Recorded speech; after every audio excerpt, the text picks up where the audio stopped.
अपने खून से इतिहास के पन्ने को रक्तिम करने वाले क्रांतिकारियों को सलाम करते हैं। नेताजी के चरणों में वंदन करते हुए भूले बिसरे सेनानियों की याद करो कुर्बानी के पाठ थीरी को समस्त देशवासियों को समर्पित करते हैं। इस विशेष क्रांति माला का अगला पुष्प और आज का पहला पुष्प है महाराष्ट्र की भूमि से चापेकर बंधु दामोदर हरी चापेकर और उनके दो अनुज बालकृष्ण चापेकर और वासुदेव चापेकर। चापेकर बंधु के नाम से भारतीय स्वतंत्रता इतिहास में प्रसिद्ध हैं। इनका जन्म महाराष्ट्र में हुआ था। अब जन्म तीनों अलग अलग बड़े छोटे भाई थे तो अलग अलग अंतराल में ही हुआ होगा।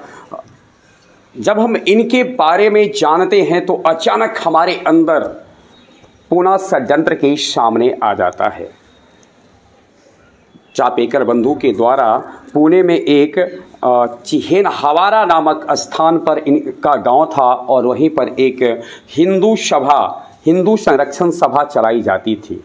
हिंदू संरक्षण सभा चलाने के साथ साथ समाज को जिस प्रकार की भी जरूरत होती थी उसको चापेकर बंधु पूरा करते थे। 1884-85 से लेकर 1897-98 तक ये 12-13 वर्षों का जो वर्ष था वह पश्चिमी भारत में बहुत बुरा वर्ष था। जिस प्रकार से आज हम कोरोना में फंसे हैं उसी प्रकार से उस समय संपूर्ण पश्चिमी भारत प्लेग नामक एक महामारी से ग्रस्त था। यह भी एक वायरस जनित रोग है और हम सब जानते होंगे कि यह बैक्टीरियम यर्सीनिया पेस्टिस नामक वायरस से फैलता है जो प्रायः चूहों में इसके वायरस पाए जाते थे। तो प्लेग अधिकारी चूहों के मारने के नाम पर प्लेग अधिकारी आते थे और तमाम लोगों के घरों को जलाकर राख कर देते थे। वह अन्याय करते थे, अत्याचार करते थे। चापेकर बंधुओं से ये रहा नहीं गया। उस समय इस अत्याचार अन्याय करने वाले अंग्रेज अधिकारियों में दो नाम बहुत ही महत्वपूर्ण थे। एक उनमें से थे एमहर्स्ट और दूसरे थे वहाँ के डिप्टी कलेक्टर थे रैंड। तो रैंड और एमहर्स्ट ये दो ऐसे अधिकारी थे जिनके अन्याय और अत्याचार से मराठा बहुत ही त्रस्त थे। एक दिन जब महारानी विक्टोरिया के महारानी बनने के खुशी के दिन में यानी जिस दिन वो बनी थी उस दिन के यानी उनके राज्याभिषेक की जो वर्षगांठ थी उसकी तैयारी उसके समारोह से भाग लेकर के रैंड और एमहर्स्ट बग्घी एक विशेष सवारी थी जिसमें चलते थे। बग्घी से जब वो आ रहे थे तो रैंड पर बालकृष्ण चापेकर ने पीछे से हमला किया और दूसरी बग्घी पर थे एमहर्स्ट जिस पर दामोदर चापेकर ने हमला किया और इस प्रकार से एमहर्स्ट की मृत्यु उसी क्षण हो जाती है और रैंड भी हॉस्पिटल में जाकर प्राण छोड़ देता है। इस प्रकार से एमहर्स्ट और रैंड की हत्या करने के बाद चापेकर बंधु काफी चर्चा में आ जाते हैं। दामोदर चापेकर गिरफ्तार कर लिए जाते हैं। बाद में चलकर बालकृष्ण चापेकर की भी गिरफ्तारी होती है, लेकिन उससे पहले बालकृष्ण चापेकर अपने अनुज के साथ मिलकर और जिन लोगों ने इनके भाई की मुखबरी की थी उनकी हत्या कर दी और वह एक्चुअली एक द्रविड़ परिवार था जिसकी हत्या की कालांतर में पहले दामोदर चापेकर को और फिर लास्ट में बालकृष्ण चापेकर, वासुदेव चापेकर और राणा डे को फांसी दी गई। हम इस विशेष श्रृंखला में उन्हें सत नमन करते हैं, उनकी शहादत को प्रणाम करते हैं। भूले बिसरे क्रांतिकारियों की कहानी माला का अगला पुष्प है पश्चिम बंगाल से सूर्य सेन। पश्चिम से सीधे पूर्व की ओर रुख करते हैं, महाराष्ट्र से बंगाल पहुंचते हैं और हमारे भी साथ हैं सूर्य सेन की कहानी। सूर्य सेन के संदर्भ में मैं एक बात आपको बताना चाहूँगा कि उन्हें जिन क्रांतिकारियों की कहानी भारत पढ़ता है जानता है उनमें से वो अंतिम क्रांतिकारी थे जिनको की फांसी की सज़ा प्राप्त हुई थी। उससे पहले लगभग भगत सिंह, राजगुरु, सुखदेव सबको फांसी मिल गई थी। सूर्य सेन वर्तमान में जो बांग्लादेश में पड़ता है चटगांव, वहाँ से संबंध रखते थे। चटगांव में इनका जन्म हुआ था और 1893 ईस्वी में 1918 ईस्वी में HSRA Hindustan socialist Republican army के सदस्य बने।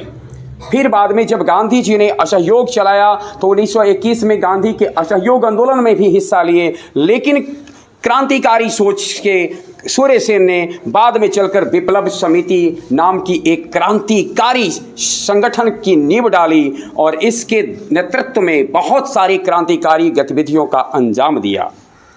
असम के सिलचर, करीमग्राम, गुवाहाटी, शिवसागर आदि क्षेत्र के चाय बागानों में क्रांति केंद्र स्थापित करने में सूर्य सेन की भूमिका अग्रणी थी। अंग्रेजी सैनिकों और पुलिस के साथ सूर्य सेन के अनेक मुठभेड़ हुए।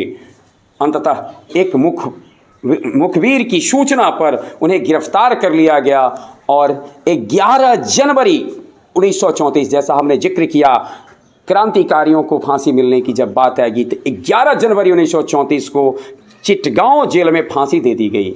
पीछे जो हम कहानी सुन रहे थे वो पूना षड्यंत्र केस के नाम से जाना जाता है और सूर्य सेन की फांसी को चिटगांव षड्यंत्र केस के नाम से जानते हैं। बहुत बहुत नमन करते हैं। आज के दिन हम उनको, सूर्य सेन को नमन करते हैं। अपनी माला के लिए पुष्प लोढ़ते लोढ़ते हम पहुंच चुके हैं बिहार। इस माला के अगले सुमन है तारा देवी। तारा देवी बिहार की क्रांतिकारी महिला, महात्मा गांधी के असहयोग आंदोलन के भारत छोड़ो आंदोलन के समय तारा देवी और उनके पति फुलेना बाबू ने जो करतब दिखाया उस पर हर बिहारी को नाज है और सदैव नाज रहेगा। कहानी कुछ इस तरीके की है। एक महाराजगंज का नाम हम लोग जानते होंगे। महाराजगंज बिहार से इसलिए भी बहुत अर्थ रखता है, बिहार के लिए विशेष है, क्योंकि जब चंद्रशेखर सिंह भारत के प्रधानमंत्री बने थे 4 महीने के लिए, तो उनका जो संसदीय क्षेत्र था वो बलिया के साथ साथ महाराजगंज भी था। तो इस प्रकार से हम कह सकते हैं कि यूँ तो पूर्णतः बिहार में नहीं, लेकिन महाराजगंज क्षेत्र के कभी सांसद रह चुके थे चंद्रशेखर सिंह। इस तरीके से महाराजगंज इस कारण से भी जाना जाता है। मैं जिस कहानी को कह रहा हूँ वो इस तरीके की थी। महाराजगंज थाने के निकट झंडा फहराना है भारत छोड़ो आंदोलन की, पुलिस सामने है और जो विद्रोह आंदोलनकर्मी हैं, आंदोलनकर्मी का नेतृत्व कर रही हैं तारा देवी और उनके पति फुलेना बाबू। आगे आगे चल रहे हैं, सामने से पुलिस आती है, कहती है ठहर जाओ, पीछे हटो, लेकिन ये कदम कब रुकने वाले थे, बढ़ते ही जाते हैं। इससे पहले कि फुलेना बाबू कुछ सोचते, तारा देवी कहती है अपने कदम आगे बढ़ाइए। इनके कदम आगे बढ़ाते हैं और बेरहम अंग्रेज पुलिस ने उनके शरीर पे गोली चलाना शुरू कर दिया। 9 गोलियां फुलेना बाबू को लगी। भगदड़ मच गई। कुछ लोग पुलिस के साथ भिड़ गए, कुछ लोग इधर उधर भागने लगे, लेकिन तारा अपने पति को उस दशा में छोड़ करके भी अपने कदम को आगे बढ़ाती रही और उसके कदम वहां जाकर रुके जब वो महाराजगंज थाने पे जाके भारत छोड़ो आंदोलन के दौरान जो तिरंगा झंडा गाड़ा जाता था उस तिरंगे झंडे को गाड़ने में सफल रही। तब जाकर के वो रुकी। भारत आज़ाद हुआ। आज़ादी के बाद भी तारा देवी राजनीति में सक्रिय रही। आज की इस तिथि को और खासकर इस वर्ष में जब हम लोग आज़ादी का अमृत पान कर रहे हैं तो अमृत मंथन के लिए जो मंथन हुआ था सागर का, मत करके जो अमृत पान करने का सौभाग्य हमें दिया जिन लोगों ने, हम उनको नमन करते हैं। बहुत बहुत नमन तारा देवी को। आज के लिए अंतिम पुष्प है वन चिंतन। वन चिंतन इनका उपनाम था।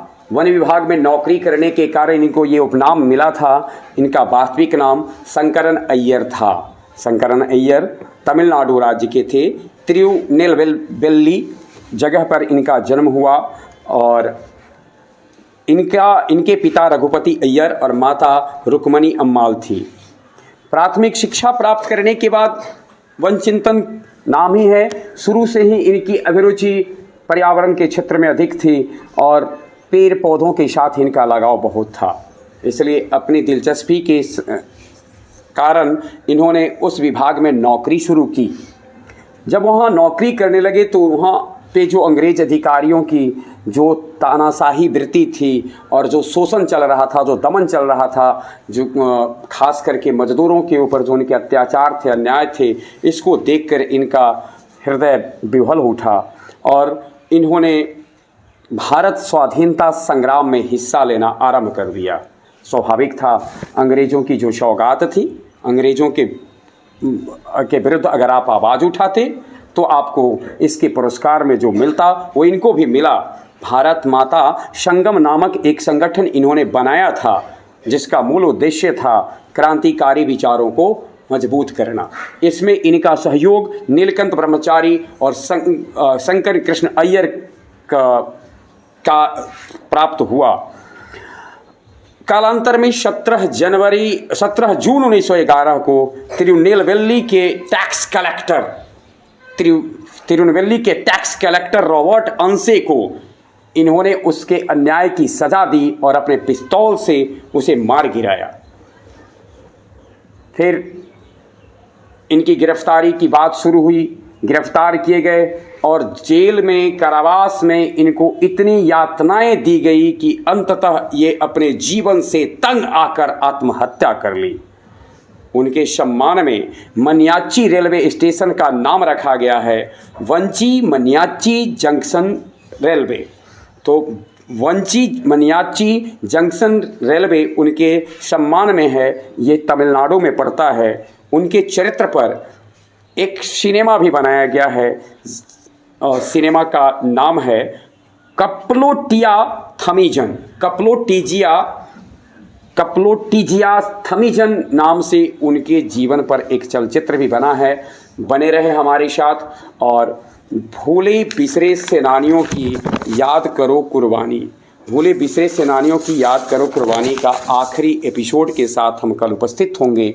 तब हम 5 ऐसे कहानियों की, ऐसे क्रांतिकारियों की कहानी के साथ उपस्थित होंगे जिन पे प्रायः कम रोशनी डाली गई है। एक बार फिर से नेताजी सुभाष चंद्र बोस जन्म दिवस पर समस्त देशवासियों को उनके जन्म दिवस की शुभकामनाएं। नेताजी के चरणों में सहस्त्र वंदन